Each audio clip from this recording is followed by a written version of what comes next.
In this video we're going to talk about the Critical Competitor Trophy, Proud Player, and the Kingdom Hearts 2 Master, so the overall platinum of the game. So we'll start with Proud. So Proud is completing the game on Proud difficulty, and then Critical is completing the game on Critical difficulty.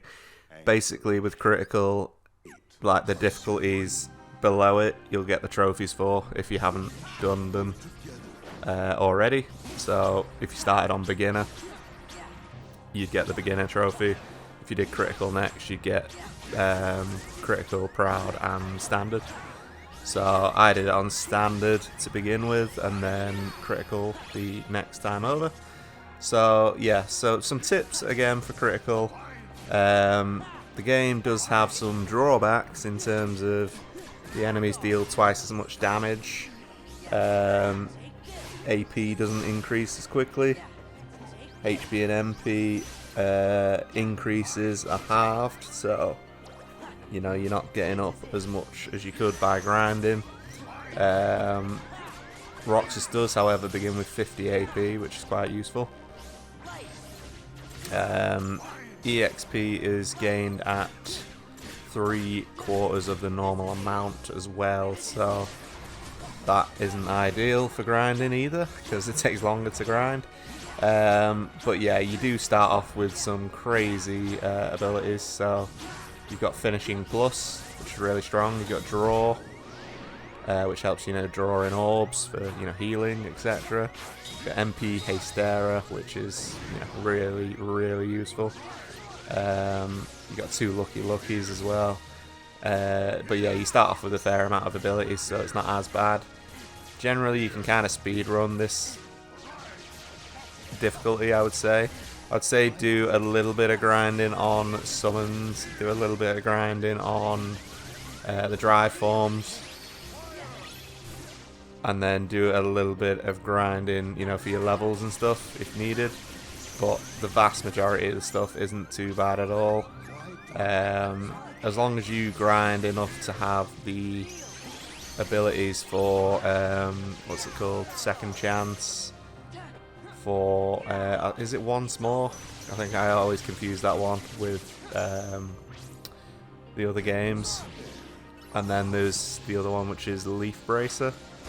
So Leaf Bracer is really useful, but for the most part you can rush through this critical mode quite nicely, and obviously you've already played the game, so you can just skip the cutscenes and stuff, which makes it infinitely quicker.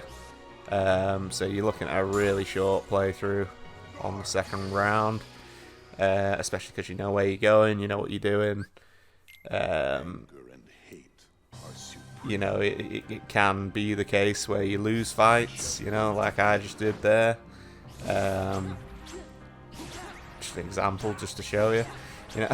It's not always ideal situations, but yeah, if you do get into that bit where he grabs Sora, then it's just not fun. I thought I'd show you, me getting hammered by the boss, just to show you that it's not, all roses and happy times against these bosses. They do rinse you quite a lot. It's not an easy game by any stretch of the imagination. It's just, you can make the game a lot easier for yourself. As you can see, like, my health is really low.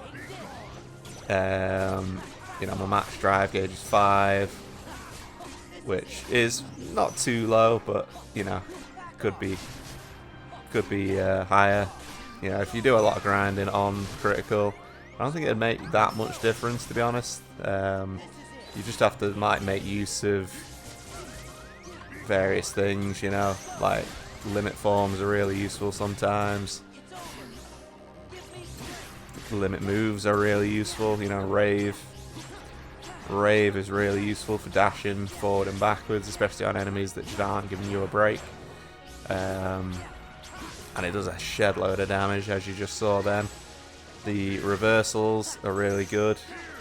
I think you might be able to do triangle and X on those reversals. I could be wrong, so don't quote me on it. But that is the premise of the end of the fight, that's for sure. So yeah, I don't know if I had Riku's limit unlocked, but if you do have Riku's limit unlocked, you can just use that over and over again as like a spam, taking some ethers with you, just in case you need to heal and stuff. And again, if you do this, what I'm doing now, essentially you go in for limit form and then do Sonic Raves. It's not the best tactic in the world, but you know, it helps. You've got Riku's Dark Shield here and there. Some of these moves are just infuriating. You feel like you're constantly curing as well, which is a nightmare. This is the bit which is the worst bit, I would say, of Critical. Because it's just so annoying. So what I did was awkwardly use the dash forward, well, I say dash forward, walk forward, and just keep spamming the Dark Aura. Or is it attack? I think it's attack, that one. Might be Dark Aura. Just keep doing that and make your way towards Sora. You know, you've got a limited amount of time to get to him. Just make sure you don't die. His health is getting drained, as you can see on the screen. Once you break him free, then you've got a free chance to attack and do some serious damage. Hopefully. Because he's slightly stunned. If we can just get him into that next phase of the fight, which is this fight. So you press triangle and X now constantly, and that'll just deflect everything, and then you've basically won the fight. So that's pretty much it for this. It's not the easiest thing in the world, but again, you can run through most of the game. If you need to grind, go and grind, is what it is. But yeah, that's pretty much it. These never-ending bullets, there's like a million of them. But yeah, if you do enjoy these videos, please do like, subscribe, and comment. We've also got memberships and super chats unlocked, which are greatly appreciated if anyone does partake in those. Thank you very much.